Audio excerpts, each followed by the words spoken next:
our full attendance today. And then let's move on to agenda approval. Any comments on the agenda?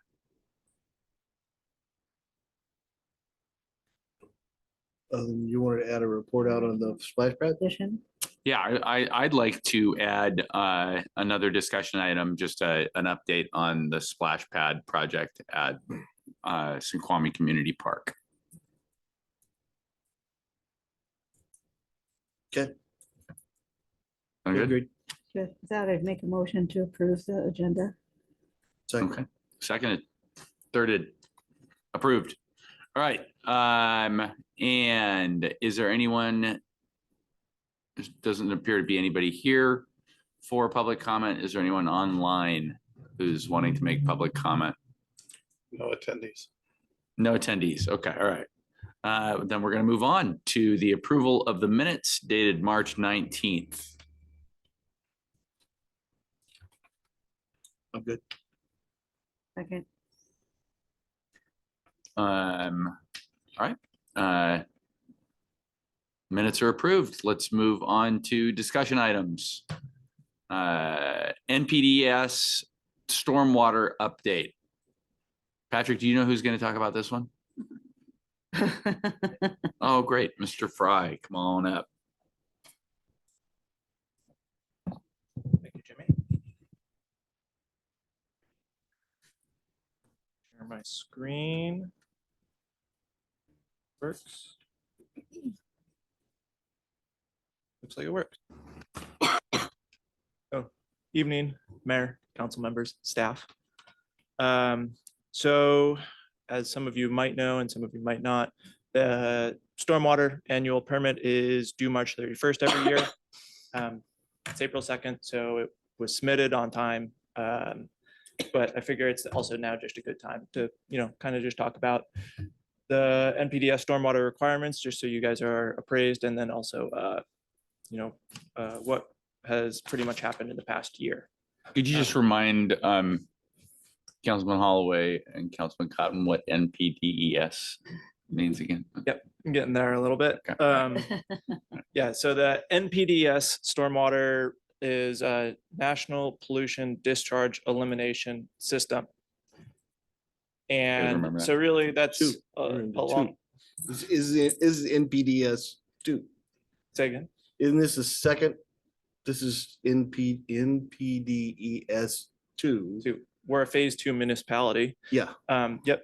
But so really it's the Clean Water Act. It's just making sure that the city system isn't polluting our waterways, because all of the catch basins that you see are ending up in the river. Whether it's Kimball Creek or Snoqualmie River, it just kind of depends on the basin. But really, all of the water that's touching the ground is getting into that river. And so this is the permit to make sure that that's kind of a, what's the word?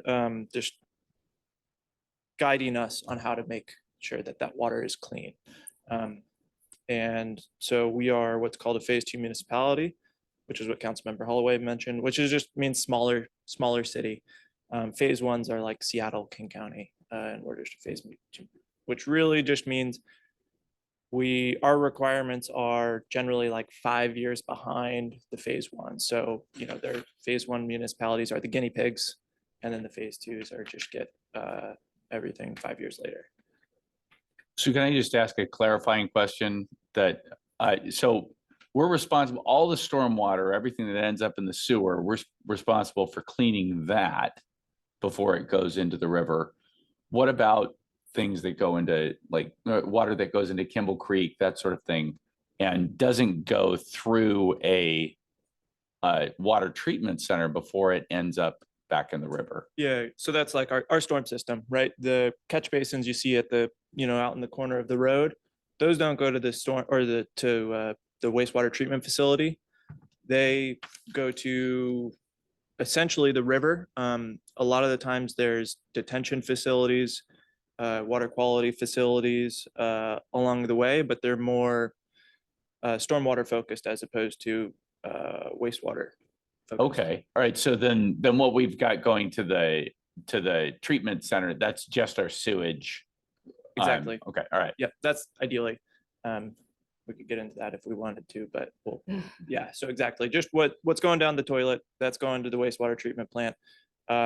What, is falling on our cars, our roads, our houses, a lot of the time is essentially going to the river with some amount of treatment, but not the level of treatment that's happening at the wastewater treatment plant.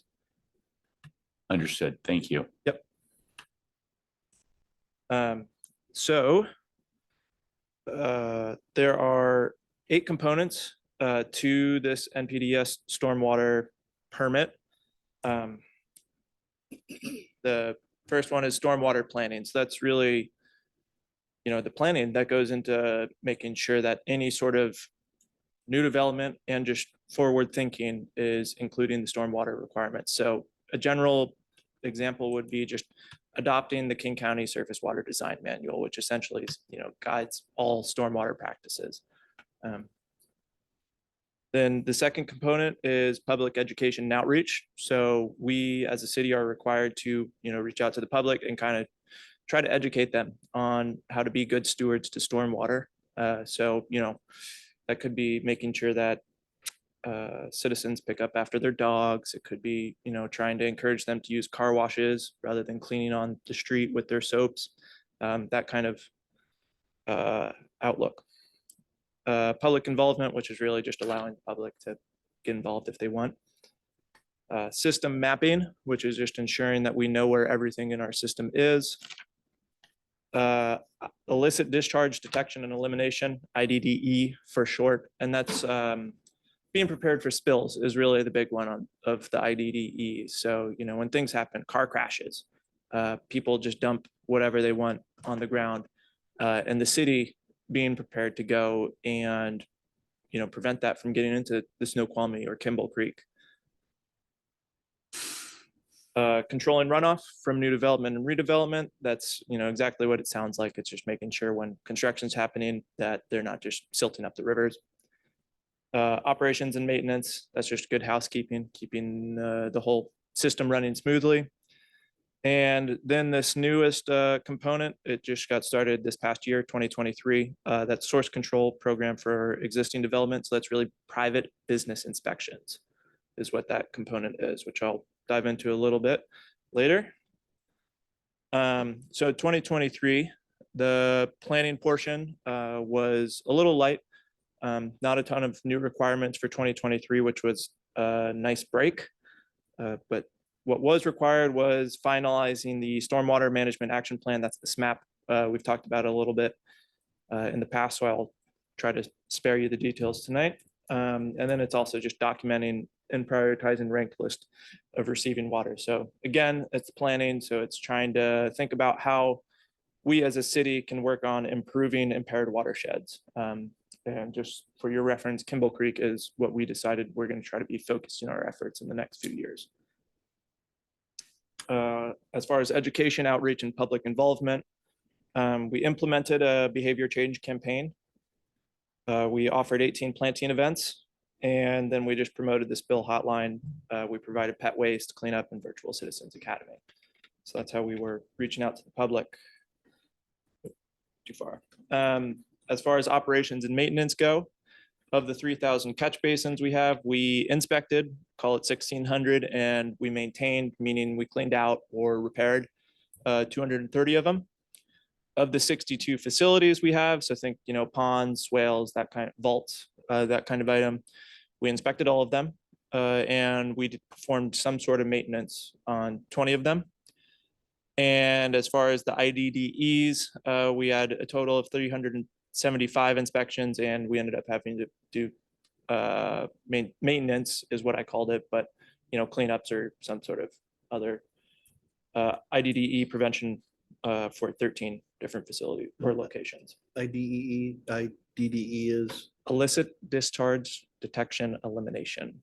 So a car crash would be considered an IDDE. Somebody dumping and cooking grease outside on the sidewalk, IDDE. Really any sort of unexpected pollution. So just for some examples, the pond maintenance, all those ponds that you'll probably familiar with up on the ridge. Are you talking about like the stormwater retention ponds? Exactly. Okay. Yep. Yep. So we did maintenance on, I want to say 6 of them. That meant kind of clearing out all the silt and sediment that's been building up for the past 20 odd years. And then as shown there and cleaned out. Where does that silt and sediment go? It had to go to a facility in Everett because it is considered contaminated. Is it contaminated or is it just considered It contaminated? is contaminated, or we got it tested because it's exorbitant to get rid of soil that's considered contaminated. So you want to do everything you can to not have to. So we did soil testing and it had high levels of petroleum chemicals in it because it's all street runoff. All stuff comes off. And the that's the- concentrates. That's the purpose of the ponds, is to collect that, and so one of the natural expenses is to get rid of that silt. Exactly. Yep. Swale maintenance, just like what it sounds like, that swale was choked out by blackberries. So just, clearing it out, cleaned out, call it another 6 or so of those. And then the last program that I mentioned, Wait, I'm sorry, before you go on to this, I do have one question. Do we have any ponds that were particularly like alarmingly contaminated, or were they appropriately contaminated because they'd been collecting these? all appropriate, yeah. So when it's just as a benchmark, Everett is where you send slightly contaminated soils. Highly contaminated soils go to Oregon. So if I ever have to say something has to go to Oregon, that's It's when a you should, code. that's code for, something was a problem. And when that sort of thing happens, do you guys do any kind of investigation to try and figure out what happened or why? We would, I don't, during my tenure here, it hasn't happened. But yeah, absolutely. Okay. We would want to know where that came from because it's, as you can imagine, even more exorbitant to send soil to Oregon for remediation. Mhm. So you want to minimize that as much as possible, and part of minimizing it would be locating the source. And so onto the last component, this business inspections is what, we call it. The permit calls it source control program.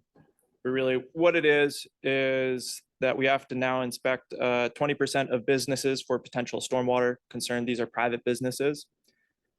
So staff identified the high risk businesses to inspect this year. We don't want to be inspecting nail salons. We're not really too concerned about them.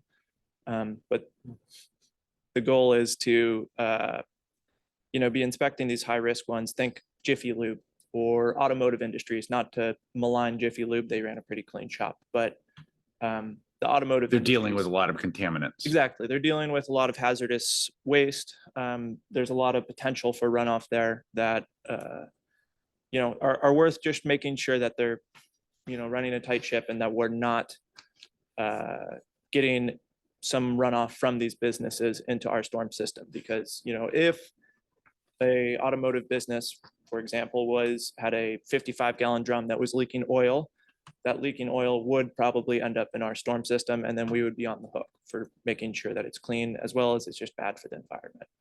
So this business inspections is trying to prevent that or get ahead of it. And so we did 28 inspections this past year. It was, we're a learning experience just because it's a new program. 4 of those inspections led to corrective action letters. None of them were really too concerning. And all of the corrective action letters were corrected.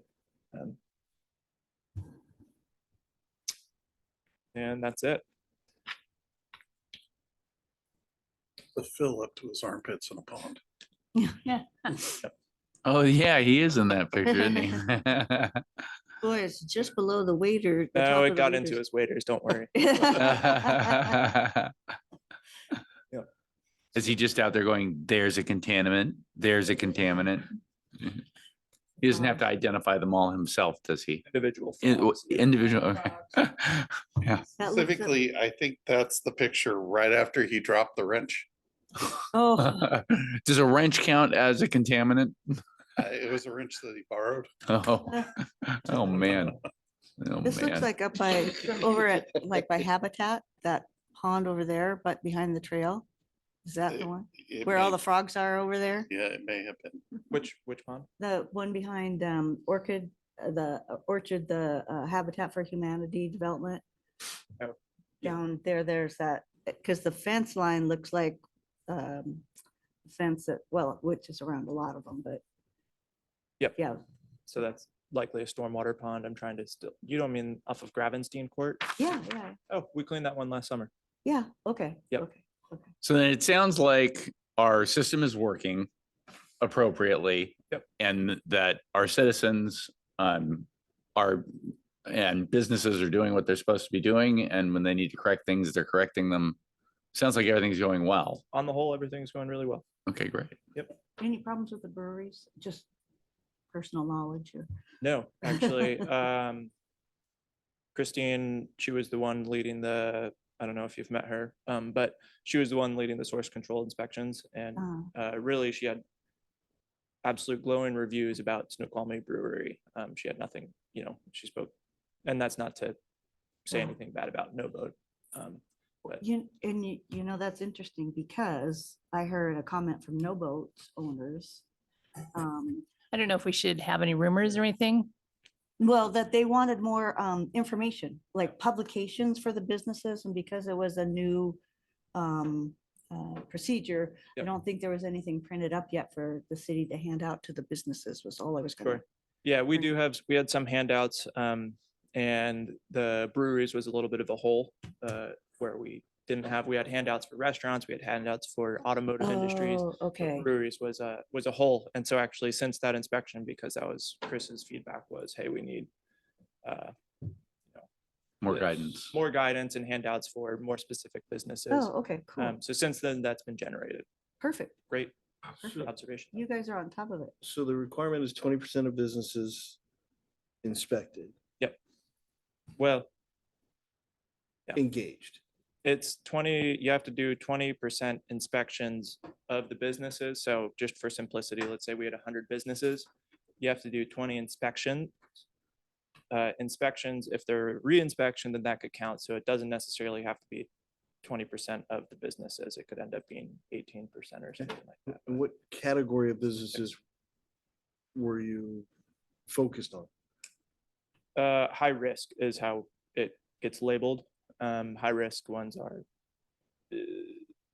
there was guidance on it essentially saying the high risk ones are the motivated industries. There's the restaurants are high risk, breweries, wineries, processing, manufacturing, those are all high risk.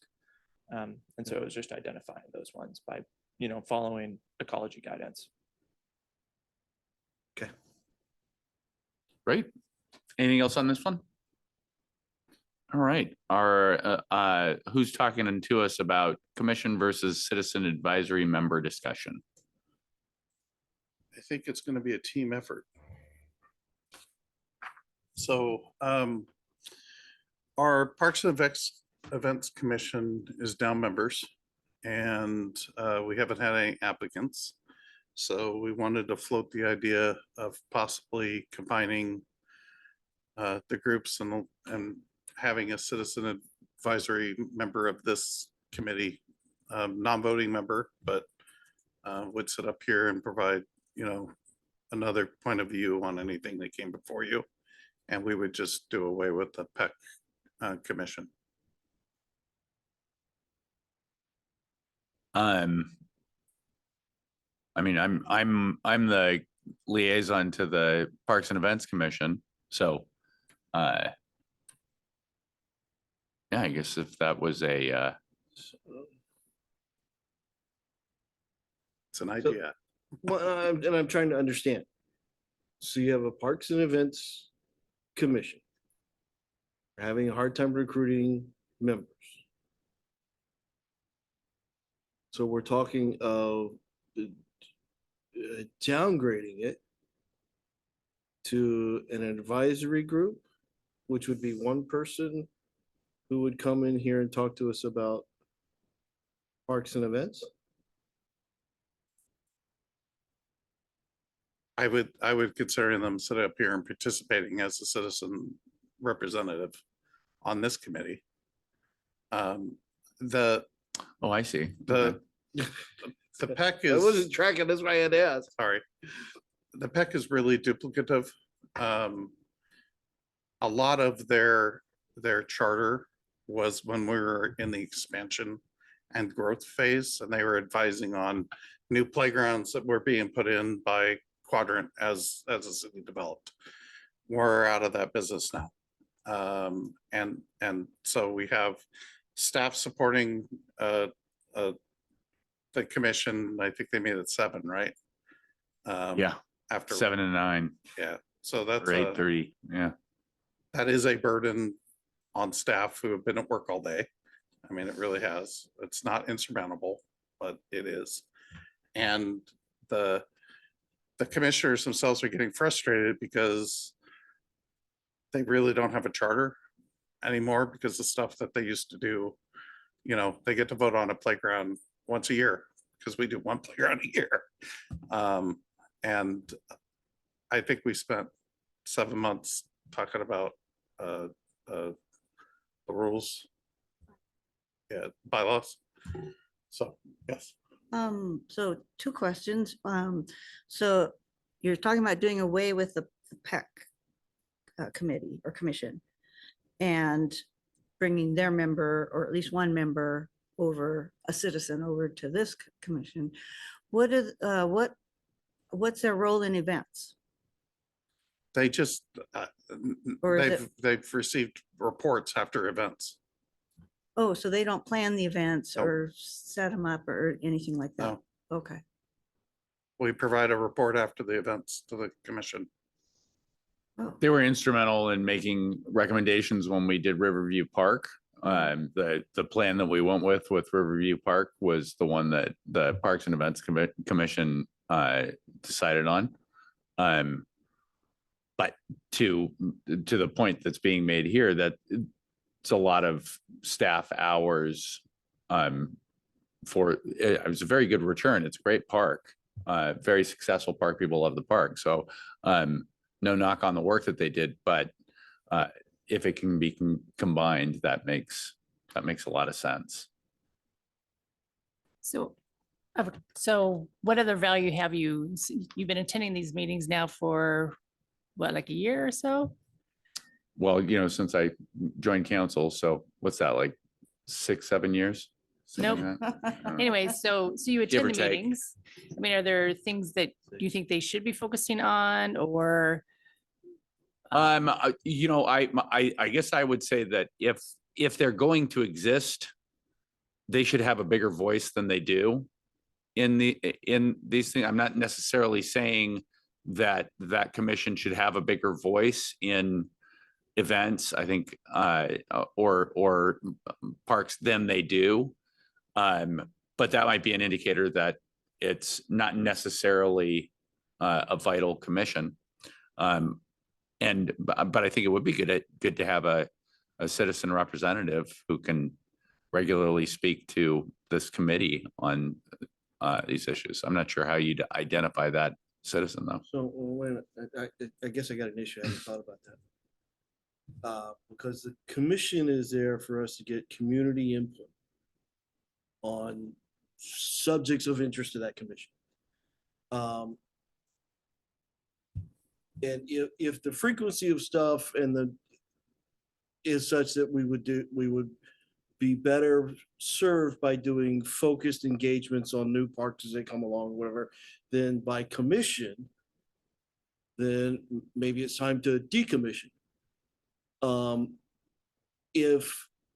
But I don't view the function of community engagement served by an individual attending the meeting here. Any individual can come attend, more than happy for them to come in and talk to us. But to officially do that, I'm not serving the purpose that I'm replacing. I'm getting an individual input. Sorry, I think that's a good- see if it's work. Good suggestion. I think the idea of having I mean, we've had really great engagements with the public on specific items that I would imagine Parks and Events Commission in the past would have spearheaded, but yeah, I'd say that if we can do things more efficiently than we're doing them, then we should consider that. And I participated in I prefer the words decommission versus defunct. Decommissioning of the library board. And once the new library was up and running, it had kind of run its course. Right. And yes, it was in the same place of. I was on it. Well, yeah, you were on it. What do we do now? It's like, Right. good question. I'm not sure there's a, what do we do now anymore? So we eventually, we decommissioned the commission. Right.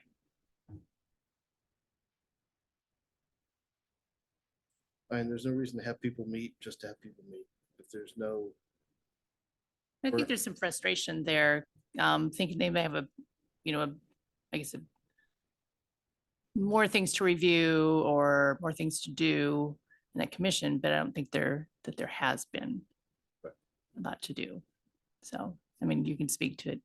Councilor No, I Vincent. think it's an excellent point.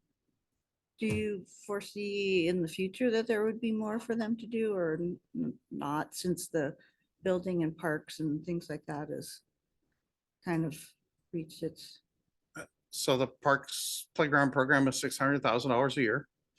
And that gets you one playground. Actually, it's $600,000 every 2 years. Sorry.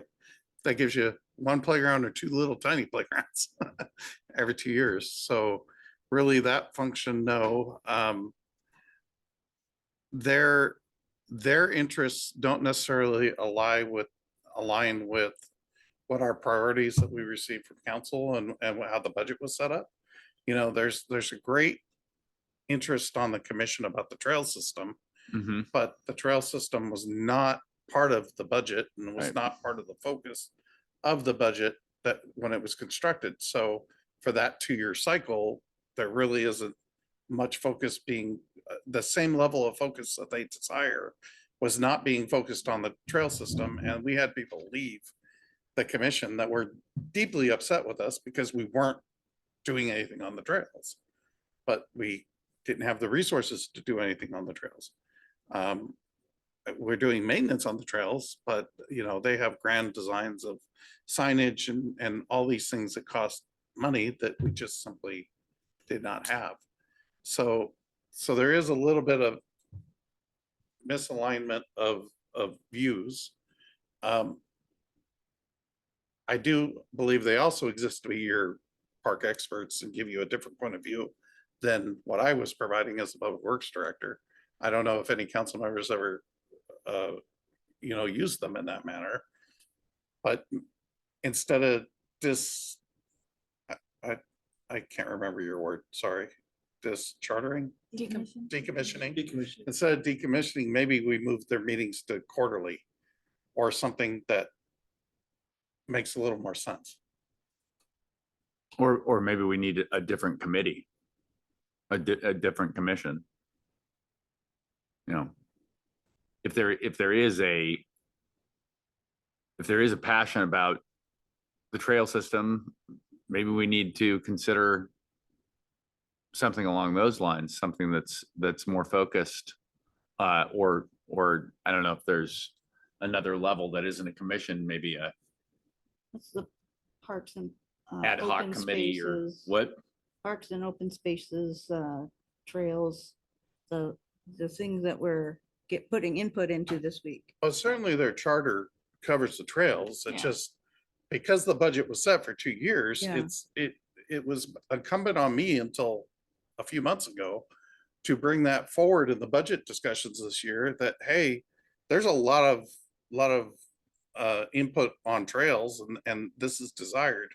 Council, do you want to put resources towards this? And it's my job as public works director to And that's- sell that to you. That timing is this year. And I'm going to hold Director Hamlin accountable for performing in that role with you when those discussions come. It's just explaining that to passionate people. Well, and that's really step one. I mean, the loudest way we as a council speak of what is important is the budget.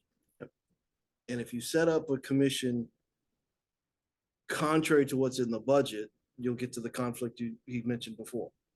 So step one is to get, if it's important, get it in the budget. And if a component of that is community involvement, then we can do a commission or a focus group, depending on if it's long-term or just temporary.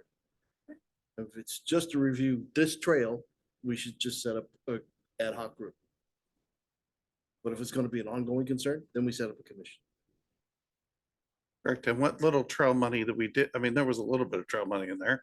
And what money we had, we've been using to rebuild bridges that were in disrepair, which I consider as part of the work structure a higher priority than signage.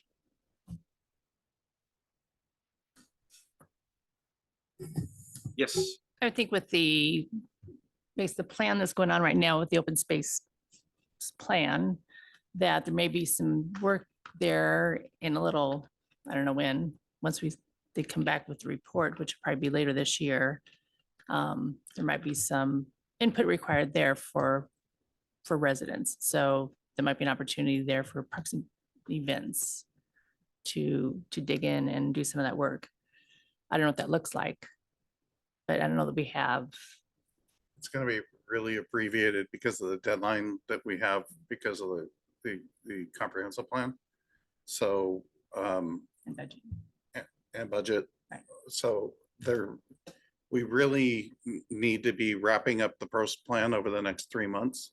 So there isn't a lot of time to have a lot of different committees review it. And, you know, I can't take it to them and then bring it to you. And so the plan was to actually bring it here, work through the next 3 months to get it done, because we got to get it done, because it's a component of what Emily's been doing.